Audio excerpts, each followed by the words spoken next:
اس سے ایک سوال ہوتا ہے کریمیشن کے متعلق اسلام میں کوئی واضح حکم ہے کہ یہ تو واضح ہے کہ آگ اور آگ سے جلنے کے خلاف قرآن کریم میں ایسا واضح بار بار تذکرہ موجود ہے کہ لاشیں جلا دینے کا کوئی رواج کوئی سنت اس کی نہیں ملتی، تمام انبیاء کی تاریخ میں نہیں ملتی. لیکن ایسی مناہی کہ اگر کوئی لاش کو جلائے گا تو جہنم میں جائے گا، یہ نہیں ہے. اس کے برعکس ایک ایسے شخص کی بخشش کا ذکر ملتا ہے جس نے وصیت کی تھی کہ میری لاش جلا کر اسے ہڈیاں تک جلا دی جائیں، یہاں تک کہ وہ کلیتاً راکھ ہو جائے، کچھ بھی باقی نہ بچے، اس کی راکھ پہ بکھیر دو پانیوں میں، ہواؤں میں، ہر طرف.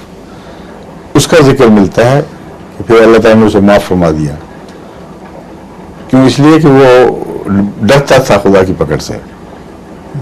یہ اس نے اپنی طرف سے طریقہ بنایا تھا کہ ذرے ذرے پھیل جائیں گے تو کون مجھے پکڑے گا پھر. تو اللہ تعالیٰ نے حکم دیا کہ ساری اس کے ذرہ ذرہ اکٹھا ہو کر، اور پھر جب وجود میں آیا تو خدا نے پوچھا کیا بات تھی، تو یہ حرکت کی، تو مجھ سے بچ کے نکل گیا؟ تو نہیں، صرف ڈرتا تھا. تو اس پہ اللہ تعالیٰ نے اس کو کہا کہ ٹھیک ہے میں بخشتا ہوں. یہ اس سے پتہ چلتا ہے کہ جس نے جلایا گناہگار بھی بہت تھا، ڈرتا تبھی تھا، اور جلے ہوئے کو بخش کے دیا گیا. اس لیے کوئی یہ نہیں کہہ سکتا کہ وہ جل گیا ضرور جہنم میں جائے گا.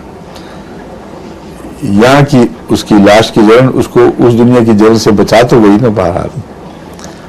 تو ایسے مسائل جو بہت باریک در باریک ہیں، ان میں بہت زیادہ دخل اندازی ٹھیک نہیں ہے.